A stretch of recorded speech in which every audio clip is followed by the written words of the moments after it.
everyone, and welcome back to Backlot Banter. My name is Tucker Hazel, and this is my Jimmy, Tanner Dykstra, and today we're here to talk... Well, I guess I should just say Jimmy, right? This is my Jimmy. That's what they do. Exactly, yeah. Yes. This is Jimmy, this is Jimmy. I'm Jimmy, yeah. This is Jimmy, and we're here to review 28 Years Later, The Bone Temple, a movie that we're very, very excited to talk about, but of course, if you have seen it, join our Discord, link in the description, or leave a comment letting us know your thoughts on The Bone Temple. Tanner? Yes? Let the floodgates be opened. Let the infected run loose upon this world. Tell me your thoughts on the Bone Temple. Tucker, obviously we both quite enjoyed 28 Years Later from last summer, and we're very heartened by the news that this sequel would be coming in just a matter of months. Of course, still written by Alex Garland, directed by Nia DaCosta, however, so that was, a bit of a question mark. Yeah. It was like, well, how closely will it adhere stylistically? Obviously, style and Boyle returning to the series was obviously a big selling point of 28 Years Later.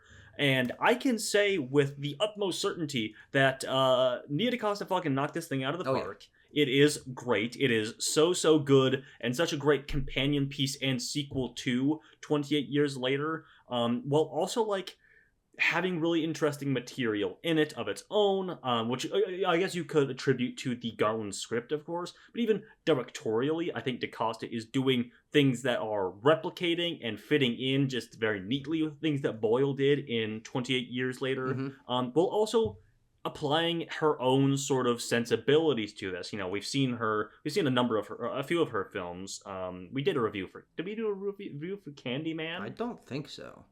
Okay. Well, we definitely did one for The Marvels, which was, sort of taken out of her hands at a certain point, being an MCU film. And what's the other movie?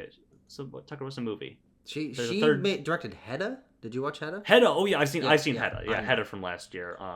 But yes, especially applying this to Candyman, her other horror film. Yeah. I think there are some similarities and the ways in which she uses the camera that are unique and special to this movie that make it feel specifically more visceral, more nasty, as it gets into the evils of man in the post-apocalyptic England. Yeah, I think this is a really unique movie because, and I really, really did like it. I think what its strengths are in these gory moments and some crazy practical effects and some crazy high tension horror actiony moments, but also that's not the majority of this movie.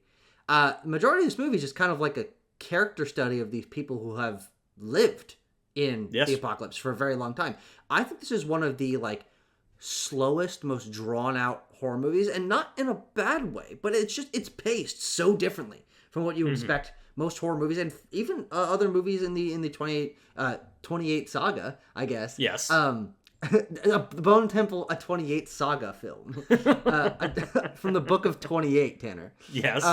But I really liked it because of that, and I think that what is so interesting about the movie to me is that I like 28 Years Later quite a bit, and it establishes some stuff. I think this movie takes the stuff that was coolest about 28 Years Later and just focuses all in on that. Is you have the different culture of the Jimmies, as we'll talk about, and of old Nick, Ray Fiennes' character, and his Bone Temple, and Samson's all these things were very cool in sort of the edges of the story that was a father and son survival story in our mother and son survival story in 28 Years Later. But I didn't care so much about the survival story. I liked it, but I think this is a lot more interesting because this movie feels almost cartoonish in the characters that it portrays. They're so exaggerated and fascinating, but that makes it almost iconic in my mind. Is that it leans it's a grounded movie, but it leans into these exaggerated characters with exaggerated goals and proportions and culture that it really some of the makes proportions are quite exaggerated. Tanner, that's a great point. But I think that the fact that it is almost cartoonish really makes it stand out to me. Yeah, I think it's probably a downstream effect of essentially a different director being able to come in and play in the sandbox that Boyle and Garland crafted in 28 Years Later. And that, she, like many others, have glommed onto, the Bone Temple as a thing. The ossuary, I suppose, as it is more accurately. Tanner, just call it the goddamn Bone Temple. Well, Dr. Kelson might, shirk a little bit at calling it a bone temple. Terrible. He's a fictional character. I think you'll be okay. I don't know. He feels so real to me, Tucker. But Kelson as an example of that. It was like, yeah, this is such a lightning strike sort of character, crafted 100%. By Garland and Boyle, imbued by Ray Fiennes so wonderfully in that first film, and he really gets a spotlight in this film. He's essentially, one half of the, this movie's kind of split in two in terms of who it follows. The Jimmies with Spike along in there are protagonists from the first film, and then Kelson, who's also a sort of protagonist unto himself. But then you have, of course, the Jimmies as a post-apocalypse Satan-worshipping cult traveling the English countryside, maiming and torturing and killing innocents for their own pleasure, basically. It's charity. Oh, excuse me. Sorry. I must have misunderstood. Man? Sorry. It's committing charitable acts upon the innocents of the countryside of England. But I think it really does feel to me like DaCosta is coming in and seeing these pieces and maybe exaggerating them a little bit, because what I loved so much about 28 Years Later was how heartful and hopeful it kind of was in the face of all this carnage of the post-apocalypse, which I think is very much playing to Boyle's strengths. And DaCosta is coming in here with a completely different perspective on, not completely different, but different perspective on this world and its characters. Yeah. Which of the elements do you want to start with? I think we got to talk about the Jimmies, because I remember, Tanner. Yeah. That was one of my big sticking points of 28 Years Later, is that the Jimmies coming out at the very end. The final 30 seconds of that movie, essentially. And for me, really taking the tone out of that movie. I still do think that, now having the context of this second film, I'm like, okay, I can see it better now. But as a tonal shift, especially for the end of a horror movie, I was really, shaken by their inclusion in 28 Years Later. But in the Bone Temple, obviously, because I was primed to understand, okay, they're going to be a part of this. I didn't realize how big. They're ostensibly the entire force of the film. I'm okay with it. I think that it's just, again, they're cartoonish. They're exaggerated. They wear these jumpsuits. They have this culture. They have these blonde wigs. The Jimmy Prime, the head Jimmy Crystal, Lord Sir Jimmy Crystal. Yeah, Jimmy Crystal. Or Sir Lord Jimmy Crystal is just a really exaggeratory character, but what this movie does is spend enough time for you to see past the cartoonishness and the jumpsuits and the slang and see the danger of what these people portray and what they can enact. Frankly, the psychosis of them. Psychosis is kind of a thing that is, plays in both halves of this movie. But you have the thing that just pings back into my mind every time I think about things that happened in 28 Years Later and also the Bone Temple is it has been 28 years since the beginning of this apocalypse. Tanner, I gotta be honest. There was at one point in this movie where I'm like, whoa, damn, I wonder how long it's been since this started. and then 30 minutes later, I'm not talking, I'm watching the movie, I'm like, oh yeah, that's right. Yeah, I actually do know. But especially with the Jimmies, the Seven Fingers, I suppose. I also just love, as a side note, I love any time a movie gives you half a dozen sort of lore phrases that you can just mix in and be like, oh yeah, this the Seven Fingers, of Sir Lord Jimmy Crystal, of course, who commit acts of charity and they worship Old Nick. Yeah. I love when a movie can just give you stuff like that. Anyway, what was I talking about? Jimmy. The Jimmies and the 28 years thing. These are all, young adults, effectively. So you backtrack in your mind. It's they've come up being effectively some of them probably infants when this thing broke out. I don't know how old the actress Erin Kellyman actually is, but she probably isn't more than 30.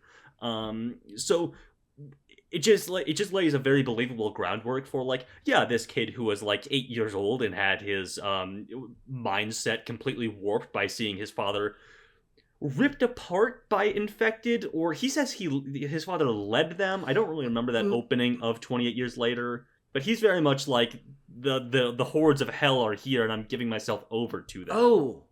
Oh, was that the opening scene? Oh, because he's talking about the Teletubbies? Yes. Yes. Yeah, obviously it's been a while since I saw that. I think that from what I can recall, he was one of the first turned, and he saw his father. Yeah, at the front of the he pack didn't understand. Yeah, exactly. But this kid who had his mind warped by that experience back in like 2002 or whatever, who is now like a 30-plus-year-old man. He's 36. He was 8, I think they say. Yeah.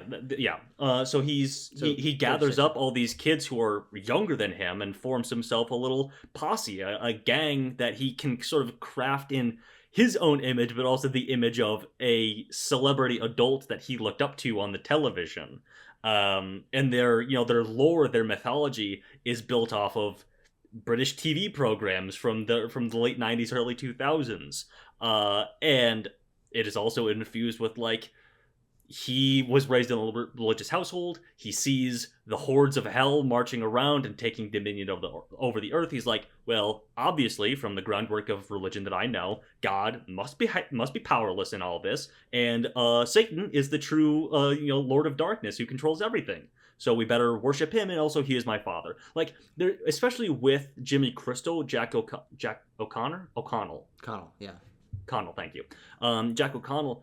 I love the little glimpses into what exactly his mind state is. And I think we should talk about him as a microcosm, or the head of the Jimmy. So, his performance, his characterization, what are your thoughts on him, Tucker? Yeah, I wasn't expecting, as I was mentioning, to find the Jimmy element of this movie not only as interesting as I ultimately do think it is, but also I really was not expecting it to be so foregrounded in this movie. Again, I think this movie is like surprisingly pared back in the pieces that it plays with. It is set in this sandbox, as you mentioned, but there's like maybe like 3 locations in this movie, and outside of the Jimmys and Ray Fiennes and Samson, like there's like not really other characters in the movie. Yeah, like there are some side characters who are fodder effectively for our characters. And then some that are like probably set up for the next movie and stuff. Well, we'll talk about it. But I'm surprised by how pared down this movie is, and again, it gives us a lot of time to focus in on the Jimmys. And again, to me, it's just iconic. It's like I say the Jimmys, you know what it means. I say the fingers, you know what it means. Like I like that this stuff is just like it's like poppy, it's pulpy, and nowhere is that more apparent than how exaggerated the culture of the Jimmys are, and having the through line between the two films, obviously is Ian Carson. What's his name? What's the doctor? Kelson. Shit. There's Ian Kelson, but also Spike. It's like I was sitting there. I was like, oh, Spike running into the Jimmys at the end of the movie is like really important. Like I didn't realize how. I thought it was kind of like a funny bit, but I'm like, no, this is like really important, and he's being like they're trying to ingratiate him in this culture, but like they're not trying that hard. Like it's this weird give and take. They assume that he will fall in line because that is what they have all done, and eventually they might be right, but also we know what Spike has gone through. He's gone through like this traumatic maturing experience of letting his mother go in a very seemingly sort of healthy way with Dr. Kelson involved and everything. So he also very well might not sort of fall in line with the religious proclamations of Sir Lord Jimmy Crystal. But I also want to talk about when our two plot lines meet, and which is like in the third act of the film. So if there's anything that I'm skipping over, we can maybe return back to it. But we need to specifically talk about the stuff that's laid out in Kelson's side of the story as well. Should we do that first before we talk about when they meet up? Yeah. Sure. So Ray Fiennes, Dr. Kelson is a also protagonist of this film. More so, he was a supporting character in 28 Years Later.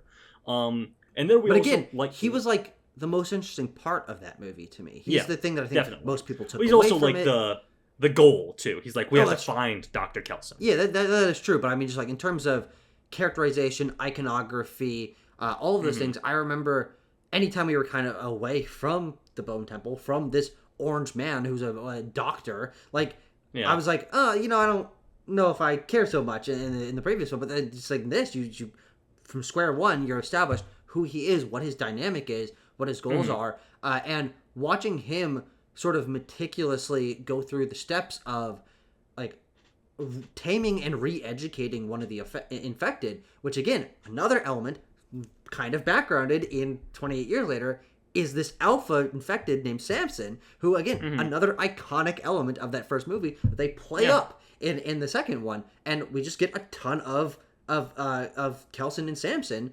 working together and eventually finding a cure for the infection. But it's working together. Kelson's doing a lot of the work, I have to say. In the group project of solving the infection, Kelson's doing a lot of the work. He's sort of carrying Samson in that regard. But Tanner, without a patient, what is a doctor? God, Tucker, that is so goddamn true.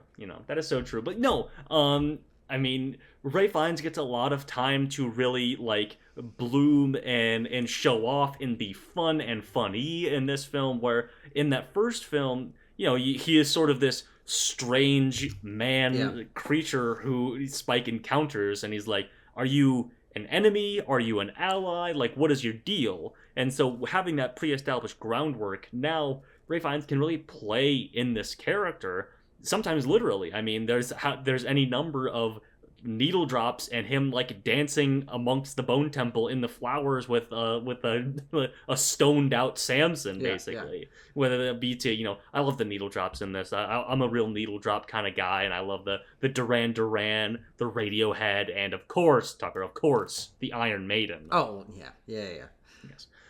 But no, like, you get a sense that, I mean, you get some close up of like his little underground hut where he has some photos hung up and everything of like seemingly maybe his girlfriend or his wife, his partner of some kind, who was killed during the apocalypse during some point. And there's also a tossed off line at the end where he mentions that like his work is done.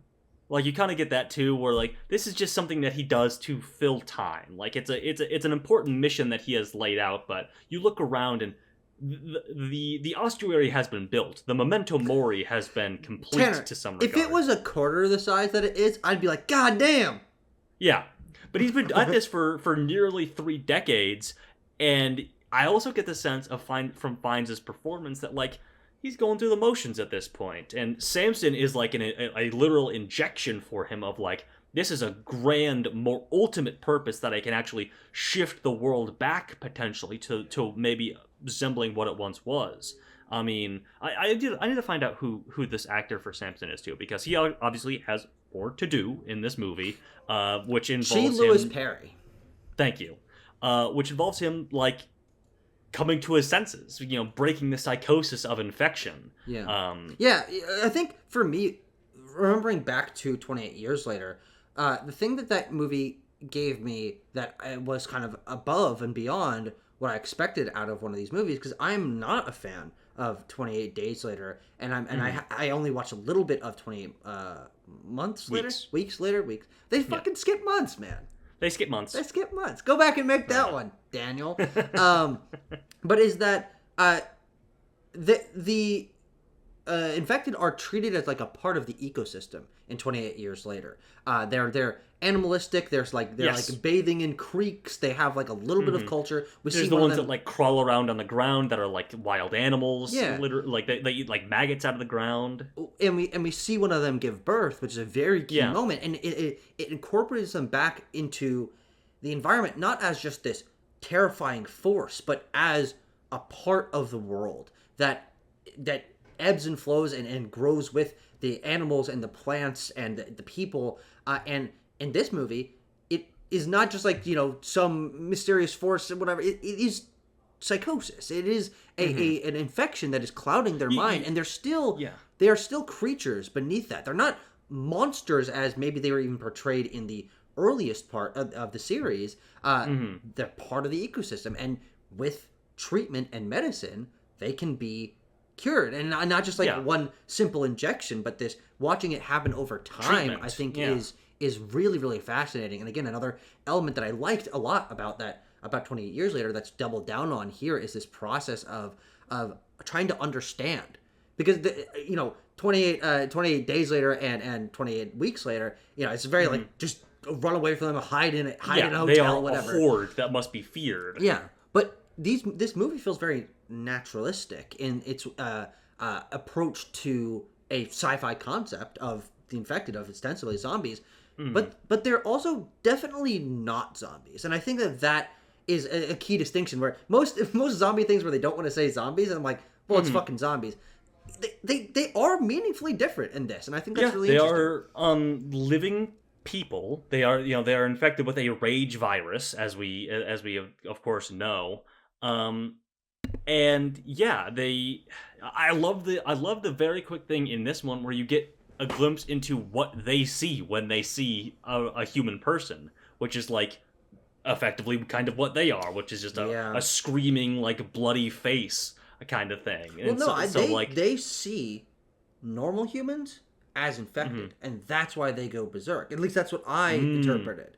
Sure. Like, yeah, we're not that different, you and I, you know? Well, fair enough. But yeah, I mean, I think there's just the beauty that was in 28 Years Later is also carried over in that fashion here. All of these films, the third one presumably included, are sort of a triptych that are all doing the same thing, treating these infected the same way, just advancing on it one step at a time. So, am I forgetting? The storylines intersect. The storylines intersect ultimately, very entertainingly. Once the Jimmies are Aaron Kellyman's Jimmy sees Ian and is Jimmy like, Morgenthau, hey, Tanner. Thank you. It's like, oh, that must be Satan, dude, right there. And it is so funny the way that she describes it. You're like, well, I mean, maybe. Yeah, she's got red, like red honest skin. to God, maybe. Yeah, she's usually like a temple of bone temple, red skin, and one of the demons was sitting at his feet like a wee lamb. And you're like, yeah, fuck it. If you think that Satan is real and like is in control of the world, you would probably buy that for sure. Yeah. And this is what I wanted to talk about with Jack O'Connell's performance, because I think it's so interesting the line that he sort of walks of like, especially in the third act. Yeah, especially in this third act. He's clearly bullshitting. Yeah. Some of the time. Yeah. But also, you're like, to what degree does he believe in the thing, what he preaches as well? Like, when he talks to Kelso, which is a great scene. I love this scene so much. When he goes down and he's like, hey, not gonna do anything. Are you Satan? And Kelson's like, no, man, I'm not called Satan. Ian. My name's Ian. He's like, are you sure? Because Satan, a bit of a trickster. I don't know if you know. He's like, great moment. It's all great stuff. And he strikes up a deal with Kelson where he's like, listen, you pretend to be the devil, and I won't kill you. How's that for a deal? Yeah. But he also, has a therapeutic sort of moment where Kelson tries to be one-on-one honest with him, try to see what this guy's deal is, and maybe try and do a little healing on Sir Lord Jimmy Crystal, where Jimmy Crystal says, oh yeah, well, my dad was Satan, of course, and he led this horde of demons through the street. You're like, he has no reason to be lying to Kelson right now. Yeah, he does. So he honestly believe that. Yeah, he honestly believes that, but he's also clearly bullshitting when they're up on the hill, and he's like, yep, that's him for sure. That's him. Gotta be. And I just find his interplay between lying and not lying and believing his own bullshit kind of interesting. Well, yeah, because that foundation does mean that, but he's exaggerating it, but he does believe what he's preaching, and I think what then is interesting about that is it makes you think of like, if he was just expressing it as something he believed and not blown smoke up the story to make it larger than life and like a mission, no one would care and no one would follow him. But because he like projects this sort of magnitude to himself and the mission that he has, that's how it becomes a cult story. That's how it becomes something that can brainwash these people into going along with his mission.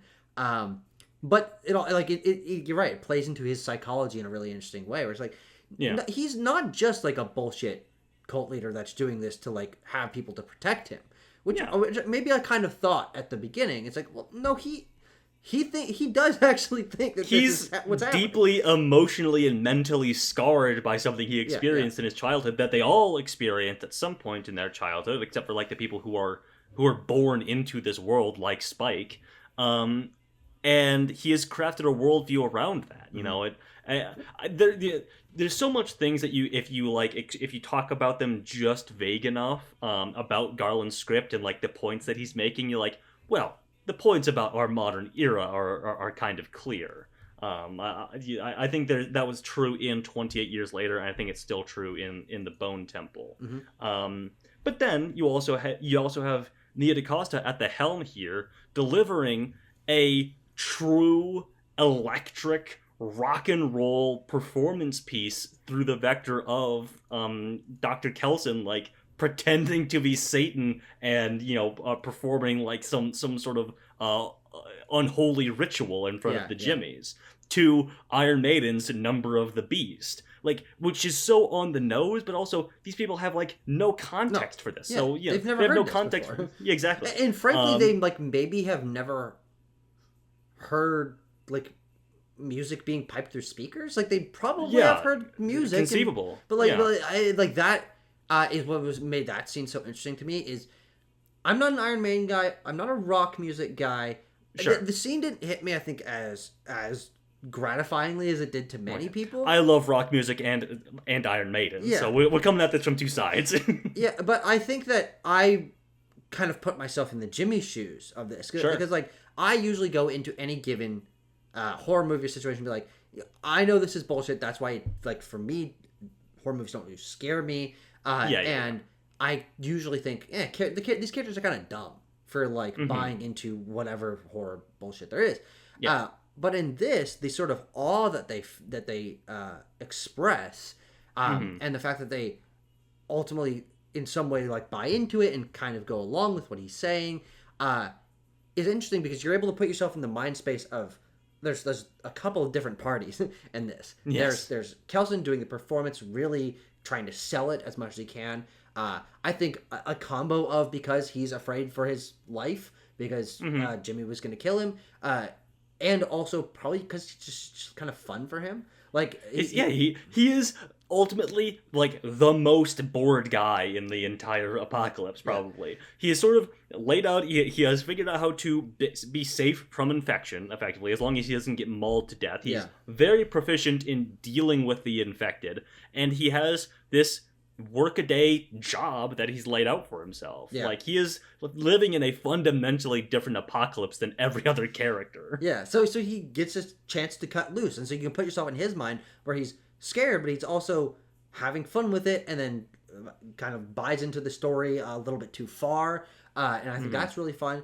And then I think maybe the most fun person to put yourself in the mindset of is Jimmy Crystal, where he knows that it's bullshit, he knows that it's Ian, it's not the devil. He has to sort of go along with this and hype up the story, and like kind of finish Ian's sentences so like the story actually like makes sense.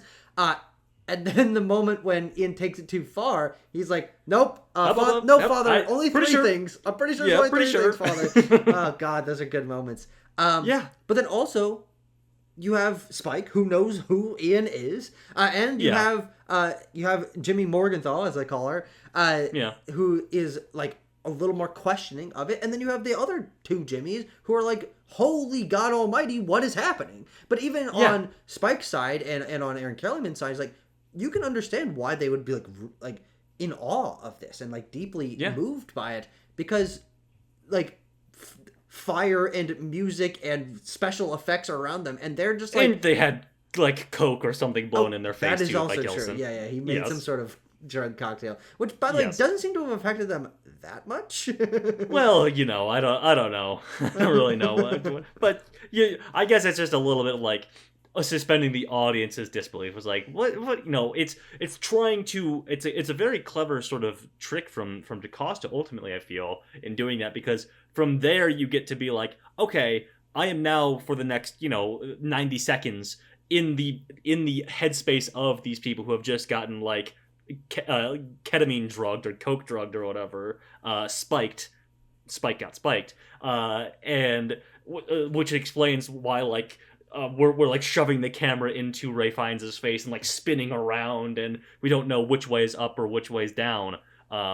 Which allows for that sequence to be really chaotic and exciting. Mm-hmm. Definitely, yeah. But I also think it's important to point out that's the climactic scene of the film, and it is not only is not a horror sequence, it doesn't even involve the infected at all. No, it doesn't. And I think that's why I say that this movie is like so surprisingly unique to me. Is everything you think of, even within the previously established 28 series movies, is mm-hmm. It's not structured like a horror movie. It's not paced like one. There are grotesque sequences and scenes of gore and scenes of high intensity, but they're very few and far between. They're very quick, and I appreciate this movie kind of uses a horror sandbox, but then tells a sort of like interpersonal human drama between its characters. Yeah. It is a as I sort of laid out, that first film, which I love again, is this coming of age story, a maturing, a reconciliation with death in a world that has become that treats death far more differently than like we treat it in the real world. And this one is a sort of battle between the good and evils of man, in a lawless sort of society, I suppose. Sure. Yeah. Where dangers around every turn. The only morals are the ones that these specific people have between them. There's no government systems, and there's no authority in any sense of the word, and there's also no one to tell them they're wrong, really. Yeah. And also for the Jimmys and the Jimmy and his fingers. Yeah. None of them ever really had a chance to be socialized. No. It's like, why wouldn't they be feral? Why wouldn't they believe these things? There was never the chance for them to grow up understanding that what they're doing is wrong because pain of hurting others is an immoral thing. And I don't know, I think about this kind of stuff all the time. It's like, well, yeah, like ultimately morals are socialization. They're biological on a certain level, but like if this is a world you grow up in, yeah, you're gonna act like this because like there's nothing to teach you otherwise. Exactly. All other small things that I love are just how much more proficient the Jimmys are at killing and dealing with infected than like every other human character we see. They don't care that there's an infected person screaming and sputtering blood and running up to them at full speed, because Aaron Kellerman basically just like does like a tuck and roll dive knife, throat slash and keeps walking. Like it's so good the ways that they're like, yeah, these people have grown up in a way where they've been roving the countryside. They haven't had like a enclave, a safe house. That doesn't really seem to be their MO. They are scavengers. They're marauders who have been brought up since they were old enough to walk, seemingly, in the apocalypse, and all under the tutelage of a man who's like, well, yeah, I can like kill and steal and torture as much as I want because there is no law. Satan is Lord. That kind of thing. Well, it's like that's what you should do. That is exactly. That is how you will. That is the way that the world I see around me works. Is just utter violence all the time. Yeah, but then on the flip side, Samson's narrative is one of that. Yes, this is how the world is, but it's not how the world can be. We can walk it back from the verge. Yeah, and that is something that I don't think zombie stories cover enough. As I think that so many times they want to leave this sandbox open to tell more stories to have zombies stuff. Maybe it's too big of a leap to say, there's a cure out there, hiding in a lab or whatever. But I think that the way that they portray it here, as I mentioned earlier, with kind of the slow build up to Samson's mind being recovered, is very, very fascinating. And I mean, really, really makes me interested in what the hell is going to happen in this third movie, because they set up three things in this that are good continuations of this story, but are going to be very different from what this story is. And that, I think, is why, I mean, obviously we haven't seen the third movie yet, but why I think this is such a compelling duology and future trilogy of films is again, Spike and Ian are connections between the first movie and this movie. But these two movies are very, very different. They Yeah. do not feel the same at all. And I sincerely doubt the third one will feel anything like the first two, with so Yeah. many new elements. Again, the connection of Spike being drawn through the three of them, but lots of new pieces to play with Samson being recovered, with this pregnant woman who runs off, and I'm sure she'll come back in the third movie, and then also Cillian Murphy showing up at the end with the daughter. Yes, so let's talk about that. Cillian Murphy is in the closing minutes of this movie, and I think he's basically giving his daughter a history lesson. He's the best dad in the apocalypse, as Cillian Murphy obviously would be. He was like, yeah, my daughter should like know world history and stuff. Doesn't really matter if there's if it's the post-apocalypse for the last 30 years.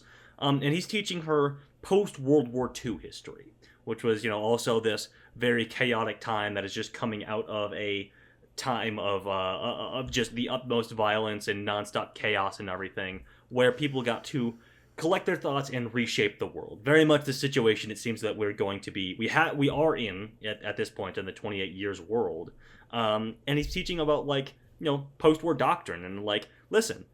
Leaving people to fend for themselves and suffer is how we got World War II, is how we got the worst version of what just happened in World War One. And so we took a different route. We didn't stick Germany with the debt and this and that and the other thing. We helped reconstruct a little bit, which feels to me like a little bit of a mission statement for this trilogy and what will be done in the third film. But yeah, I'm very excited to have Cillian Murphy back, returning as this character. I don't know if Naomi Harris will be back. We don't see her in this. I could very easily see a plot point of like, oh yeah, she died at some point in the last 10 years or whatever. But I don't know. I mean, Boyle is going to be back, so we'll be back to like his vision, his style around this world. And maybe like I've seen people talking about like maybe they like go back to London where the first film was set, and what does that even look like 30 years later? I think it'd be really interesting to see that. Yeah. You have any thoughts on the the prospective third film or this sort of closing where they say, of course we will help Spike and Morgenthau, though she says Kelly. Kelly's her real name. No, I like it as again a nice setup. Tanner, this trilogy is gonna be so fun to binge, because they're going to flow into each other so interestingly, but they're also going to stand on their own. I think a lot of horror movies end up falling into a repetitive, tropey cycle, but there's this really nice progression in these two movies, and presumably the third. I feel like I can just project how I'm going to feel about the next one. Is going to be like, oh man, what a interesting close to this trilogy, and it feels so different. And you got I'm really really looking forward to it, and I'm also excited to then have the scope and spectacle balloon out a little bit more. It's going to be a little bit bigger of production than this was. This was a tight turnaround. It was reusing quite a bit of sets and actors and things from that first movie, and that's why I like it so much. What makes it feel so different? It feels a little scrappier. Yeah. Well, because it's like half of this movie is set in the same Bone Temple set from the first one. There's just not there's not a ton going on here, but I think that's all for the better. I mean, these are probably this exact same forests that they shot in, and of course. They probably just stuck around and shot the movies back to back. Like, I just think that the production also is very fascinating for Bone Temple, and is what makes it so unique. And then we'll be able to come back for like a bigger pop in the third one. Yeah. Oh, the last thing I want to mention, just because I didn't get a chance to talk about it, is the difference in direction between DaCosta and Boyle. Boyle, that first film, again, I love so much about it is the Boyleisms, if you would allow me to call them that. His knack with camera placement and what to do with the camera, and him using like that rig that we saw of like 32 iPhones set up in a half crescent, basically. To capture stuff like that. There's nothing like that really in the Bone Temple. DaCosta is doing something a lot more grounded, I feel. It makes the camera, like in the Number of the Beast segment, feel like a participant, feel like you're on the ground a little bit more than Boyle doing the things that I love when that Boyle does, the flips and tricks with the camera, Sure. which I love about his filmmaking. But DaCosta does have a vision for what this film is and what it feels like, which is more grounded, a little gnarlier, like you're in and amongst the violence being done here. Yeah. And the moment when Samson rips the guy's fucking spine out like it's Mortal Kombat, it's just crazy shit. I mean, exactly. It's just crazy shit. So, I would love him to bring back his signature move in the third film once again. Though will he, now that he has regained his mind, though he does lay waste to all the infected in that train. Yeah. Like he fucks those guys up real bad. Because he's just a fucking Hulk of a man, dude. Yeah, which is crazy because, again, this is 28 years later. He was like 10 years old in that flashback that we see, and he just grew up to be like the biggest man in all of England. Yeah, he stands like 3.5 feet above Ray Fiennes. It's good stuff. Man. It's good stuff. The guy's head that we brought from. Remember when he like digs his hands into that guy's like skull and like eats his brains? Yeah. I liked how the brains look. I mean, I liked and didn't like how the brains look because I was like, ugh, it's like gray mush, which is what a brain looks like. Yeah. Any closing thoughts, Tucker? 8.5 out of 10. You know what? I was thinking the same thing earlier, so I'll say the same thing. 8.5 out of 10. I think it's great. There you go. I think it's really great, and I'm actually seeing it again in about an hour. So I'll nice. I'll let you know if I like it more or less or whatever. Maybe you hate it this time around, or maybe not. Oh man. Okay, maybe not. Thank you everyone for joining us talking about 28 years later, the Bone Temple. Let us know your thoughts in the comments and on Discord, and see you next time. A little smirk. A little sly smile. Sly! Oh, Sly! That's my best. Bentley from Sly Cooper. We're gonna hack into our system, Sly. Okay. Yeah. Sly, we're gonna go visit Old Nick. Old Nick? We're gonna visit. Yes. We're gonna visit Old Nick, Jimmy. How's that? How's that? How was that?